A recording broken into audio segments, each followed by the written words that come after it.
तो देखिए students, next है हमारा illustration number 14 of cash budget.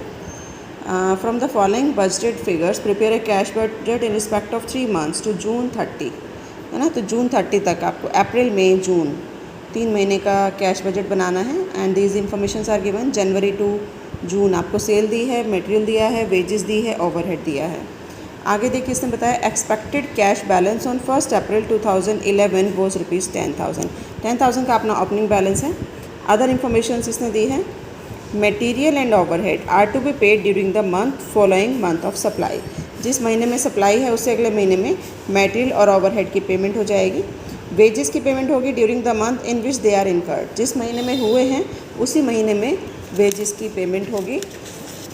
उसके बाद देखिए नेक्स्ट आता है टर्म्स ऑफ सेल, कि सेल की टर्म्स क्या बताती है। कि the terms of credit sale are payment by end of the month following the month of sale. जिस महीने की सेल है उससे अगले महीने में पेमेंट होगी। Half of the sale are paid when due. Half तो उसी महीने में जब ड्यू है तब उसकी पेमेंट होगी। Due means following the month. And other half to be paid during the next month. Other half next month में होगी। आगे इसने कमीशन भी दी है। 5% sale commission is to be paid within the month of following actual cell.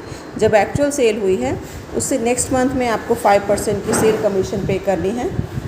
Equity share call money for ₹20,000 is due on 1 May and 1 August. 1 मई को ये 20,000 शेयर की कॉल मनी रिसीव होगी जो ड्यू है। Planted machinery worth ₹10,000 is to be installed in the month of January. जनवरी में install करनी है। And the payment is to be made in the month of May. तो मई में ये पेमेंट करनी है। आप देखिए कैश बजट बनाएंगे और कैश बजट में ये परफॉर्मा उसी तरीके से बनेगा जैसे बनता है। रिसिप्ट और पेमेंट, है ना। सबसे पहले रिसिप्ट आएंगी, वही 3 महीने अप्रैल मई जून। और यहाँ पर आप लिखेंगे राइट हैंड साइड में पीरियड 3 मंथ एंडिंग जून 2011। उसके बाद देखिए सबसे ऊपर आ जाएगा हमारा बैलेंस ब्रॉट डाउन। जो ओपनिंग बैलेंस है ये आपको दिया हुआ है 10,000, ये आप शो करेंगे। अब देखिए सबसे पहले हम लेते हैं सेल, है ना। तो ऑब्वियसली सारी सेल हमारी क्या है, क्रेडिट सेल। और जैसे इसने बताया था जिस महीने सेल हुई उसका 50% तो उससे अगले महीने पेमेंट होगी और बाकी 50% उससे भी अगले महीने होगी, है ना। तो यहाँ पे देखो जो फरवरी की सेल है, फरवरी की सेल का 50% तो मिलेगा मार्च में और बाकी 50% मिलेगा अप्रैल में। तो देखिए फरवरी की सेल है 56,000 का 50% 28,000 मार्च में और 28,000 अप्रैल में। तो आप अप्रैल का बजट बना रहे हैं तो यहाँ पे आप डायरेक्ट भी कर सकते हैं और नीचे टेबल भी बना सकते हैं कलेक्शन फ्रॉम डेटर्स की। तो फरवरी की सेल आपकी कितनी आ जाएगी, 28,000। उसके बाद देखिए मार्च की अगर हम देखें, मार्च की सेल है आपकी 64,000। तो 64,000 का 50% 32,000 अप्रैल में और 32,000 मई में।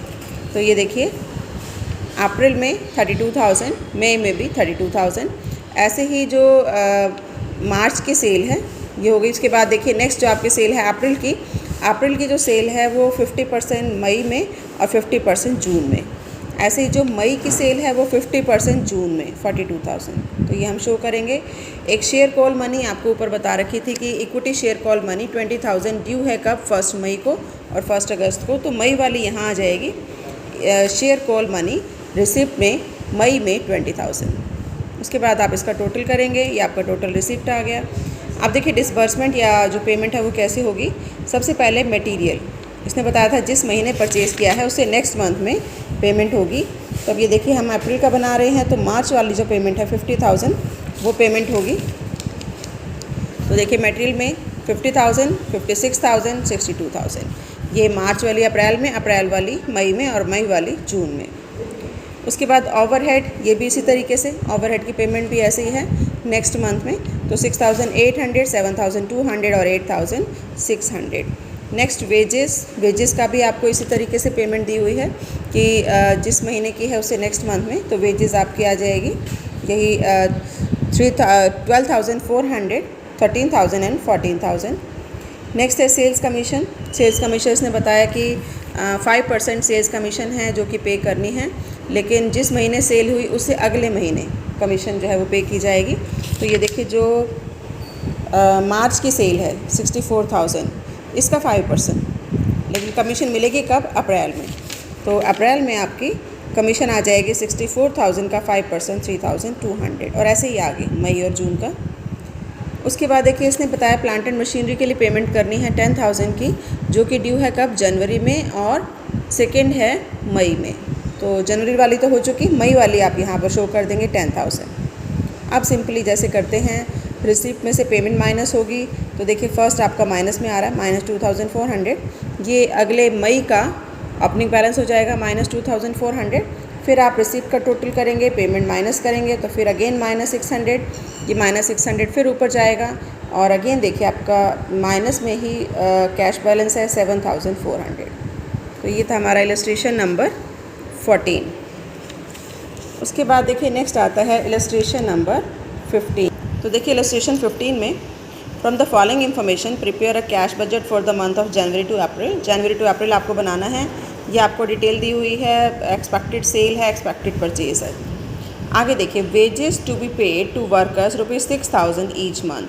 हर महीने जो वर्कर्स को वेजेस पे करनी है वो कितनी करनी है, 6,000। Balance at bank on 1 January 2010 is expected to be 16,000, कि 16,000 का आपका ओपनिंग बैलेंस है। अब देखिए मैनेजमेंट ने क्या डिसाइड किया, in case of deficit of fund, कि अगर फंड कम होता है, डेफिसिट होता है 10,000 तक, है ना, तो फिर आप बैंक से अरेंजमेंट करेंगे, जैसे बैंक ओवरड्राफ्ट ले लेंगे। अगर जो डेफिसिट है वो 10,000 से ज़्यादा होता है लेकिन 50,000 से कम है, with in the limit of 50,000, तो क्या करेंगे, डिबेंचर इशू करेंगे, ठीक है। और अगर जो डेफिसिट है वो 50,000 से भी ज़्यादा होता है तो फिर शेयर्स इशू करेंगे। तो ये 3 कंडीशन दी हैं, और सिंपल से आपको क्वेश्चन दिया है, नथिंग इज़ गिवन, कि सेल का अमाउंट कब मिलेगा, परचेज़ का कब मिलेगा, तो जो जिस महीने में है आपको वो उसी महीने में ही लेना है, because no information is given, ठीक है। और ये भी क्लियर नहीं है कि ये जो डेफिसिट है ये आपने सभी मंथ्स का लेना है या हर महीने का अलग अलग लेना है। तो इस क्वेश्चन में फिर 2 तरीके से सोल्व किया हुआ है, एक तो टोटल लिया हुआ है और एक हर महीने का अलग लिया है। तो फर्स्ट देखिए, लिखा भी हुआ, it is not clear in the question whether the deficit of fund is to be considered month wise or for the 4 month as a whole, है ना। तो इसलिए इस क्वेश्चन को दोनों तरीके से सॉल्व किया है। फर्स्ट लिया है एज अ होल, कि डेफिसिट हम एज अ होल निकालेंगे। देखिए opening balance is given, opening balance आपका है कितना, 16,000, यहाँ दिया है आपका ओपनिंग बैलेंस। उसके बाद इसमें जो 4 महीने की सेल है ये आपकी 80,000, 55,000, 60,000 एंड 53,000, इनका टोटल करेंगे तो ये आपके आ जाएगी सेल ऑफ 4 मंथ 2,50,000, ठीक है। अब ये आपकी टोटल रिसिप्ट हो गई 2,66,000। अब इसमें से जो आपने परचेज़ की है, ये परचेज़ की है ना 4 महीने की, 60, 1,05,000, 95 और 115, ये परचेज़ आप इसमें से माइनस करेंगे, ठीक है। और वेजेस देखो, वेजेस भी इसने बताई थी 6,000 ईच मंथ आपको देनी है, 4 मंथ हैं तो 6,000 इंटू 4 24,000, ये आपने इसमें से माइनस करना है। तो अब ये देखिए शॉर्टेज और वी कैन से डेफिसिट आपका है 1,33,000 एज अ होल, चारों महीने का। तो 1,33,000 आपका 50,000 से ज़्यादा है, तो हम ये डिसीज़न लेंगे कि shares will be issued, equity shares will be preferred, वो प्रेफर किए जाएंगे, वो इशू किए जाएंगे। आप देखिए कैश बजट बनेगा चारों महीनों का। सबसे पहले आप शो करेंगे ओपनिंग बैलेंस, ये अपना ओपनिंग बैलेंस गिवन है 16,000। उसके बाद कैश सेल आपको दी है, जो जिस महीने की है उसी महीने में शो करना है। 80,000 जनवरी की है, 55,000 फरवरी की है, 62,000 मार्च की और 53,000 अप्रैल की। अब एज ए होल हमने लिया तो डिसीज़न ले लिया कि शेयर्स विल बी इशूड, तो ये इशू ऑफ शेयर आप यहाँ पर दिखा देंगे 1,33,000, ये आ गया 2,29,000। फिर कैश परचेज़ आपको दी हुई है 60,000, वेजेस दिया है हर महीने की 6,000, ये माइनस किया तो ये क्लोजिंग बैलेंस आ गया। इस क्लोजिंग बैलेंस को जो कि 1,63,000 है ऊपर लेके जाएंगे। सिमिलरली ये आपकी रिसीप्ट हो गई, फिर आपकी पेमेंट माइनस होगी तो क्लोजिंग बैलेंस, ये क्लोजिंग बैलेंस ऊपर जाएगा, फिर रिसिप्ट ऐड होगी, पेमेंट माइनस होगी, ये क्लोजिंग बैलेंस आ जाएगा, अगेन क्लोजिंग बैलेंस ऊपर जाएगा। और यहाँ देखो ये टैली हो गया, है ना, क्योंकि हमने ब्रीफ में निकाल के उतने के ही शेयर्स इशू किए थे। सेकेंड मेथड है when deficit fund is considered each month, हर महीने का डेफिसिट ऑफ फंड अगर अलग अलग लिया जाता है तो सबसे पहले आप ओपनिंग बैलेंस लेंगे 16,000, फिर यहाँ पर आपने कैश सेल ली 80,000, ठीक है। Now we have to decide कि व्हाट टू डू, कि अगर डेफिसिट है तो क्या करना है। फिर उसके बाद देखो कैश परचेज़ आपको दी हुई है 60,000 और वेजेस है 6,000, तो यहाँ तो आपका जो कैश बैलेंस है वो पॉजिटिव में है। 30,000 तो कुछ भी करने की ज़रूरत नहीं है जनवरी में, ये एज इट इज़ आप ऊपर लेके जाएंगे। सेल ऐड होगी, है ना, ये टोटल रिसिप्ट आ गई। फिर पेमेंट में आपका परचेज़ और वेजेस, यहाँ हम माइनस में चले गए 26,000। तो अब देखिए यहाँ जो क्लोज था कि 10,000 तक अगर डेफिसिट है तो आप बैंक से अरेंज करेंगे, 10,000 से ज़्यादा है लेकिन 50,000 से कम है तो डिबेंचर इशू करेंगे। तो अब यहाँ देखिए 50,000 से कम है लेकिन 10,000 से ज़्यादा है, तो ये जो 26,000 है इसके हम क्या करेंगे, डिबेंचर इशू करेंगे। तो यहाँ पर इशू ऑफ डिबेंचर लिख के आप यहाँ पर इसको नील कर देंगे। अब यहाँ नील हो गया। दोबारा किया, यहाँ भी शॉर्टेज आ गई कितनी, 39,000 की, तो अगेन डिबेंचर इशू करेंगे। फिर यहाँ फिर नील हो गया क्योंकि 39,000 की शॉर्टेज थी, 39,000 के आपने डिबेंचर इशू कर दिए। फिर यहाँ नील हो गया। अब यहाँ देखिए डेफिसिट आ रहा है 68,000 का, तो अब ये 68,000 50,000 से ऊपर है, तो हम क्या करेंगे, 68,000 के शेयर्स इशू करेंगे। तो ये आपका फिर से नील हो गया। तो इस तरीके से कैश बजट बनाया जाएगा, जैसा आपको क्वेश्चन में कहा है वैसे आपने करना है।